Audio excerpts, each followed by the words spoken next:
Hi hello what's up guys म तपाईहरुलाई नसा च्याप्टेको बारेमा नसा च्याप्टेको एक्सरसाइज तपाईहरुलाई म सिकाउन गइरहेको छु। नसा च्याप्टिँदाखेरि कस्ता खालको एक्सरसाइज गर्ने हो अनि त्यसपछि नसा तपाईको मलाई पनि त्यस्तै समस्या भएको छ। नसा च्यापेको छ मेरो पनि नसा च्यापेको मेरो पनि 3 साल तकरिबन 3 साल 4 साल भइसक्यो मलाई नसा च्यापेको। म पनि त्यही एक्सरसाइज फलो गर्दैछु।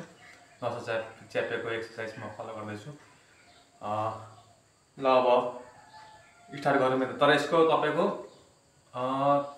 3 प्रकारको म एक्सरसाइज गर्छु। योगा भने पनि हुन्छ। योगा म गर्छु 3 प्रकारको योगा गर्छु म। अब एक दिन एउटा योगा गर्छु अनि अर्को दिन एउटा अनि अर्को दिन एउटा गर्छु। त्यसरी स्टेप बाइ स्टेप गर्छु म मिलाएर। मैले कति लगभग 2021 बाट मैले स्टार्ट गरेको। त्यतिखेर देखि मेरो ब्याक पेन भएको यो पछाडीको अहिलेसम्म मेरो भइरहेछ। जो अहिले अलिकति ठीक हुँदै गइरहेछ बिस्तारै बिस्तारै। अहिले 21 22 23 24 25 4 साल भइसक्यो। र पनि अहिले अलिक सुधार आइरहेछ। पहिला म एउटा योगा मात्रै सिकाउँछु। फर्स्ट यो एक नम्बरमा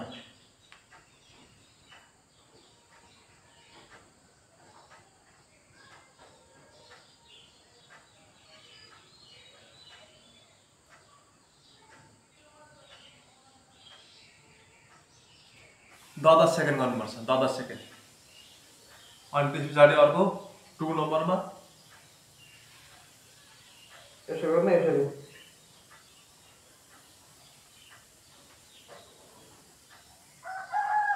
10 सेकेन्ड 10 सेकेन्ड। 3 नम्बरमा यस्तो 3 नम्बरमा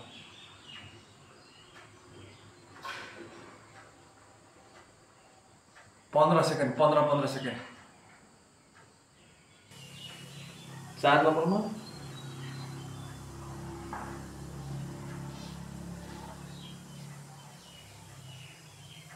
20 सेकेन्ड 20 सेकेन्ड 20 सेकेन्ड। खुट्टा सिधा गर्ने स्ट्रेट 20 सेकेन्ड। 5 नम्बरमा यसरी यसो गर्न क्याटवक यसलाई भन्छ क्याटवक एक्सरसाइज। यसरी 10 यसरी 5 मिनेट 5 सेकेन्ड होल्ड गर्ने यसरी अनि फेरि यसरी 10 फेरि 5 सेकेन्ड होल्ड 10 फेरि 5 सेकेन्ड होल्ड फेरि 10। धन्यवाद हजुरहरुलाई मेरो यो भिडियो फर्स्ट चोटि बनाएको। यसो कमेन्ट गरिदिनु, शेयर गरिदिनु, फलो गरिदिनु। हस् त धन्यवाद।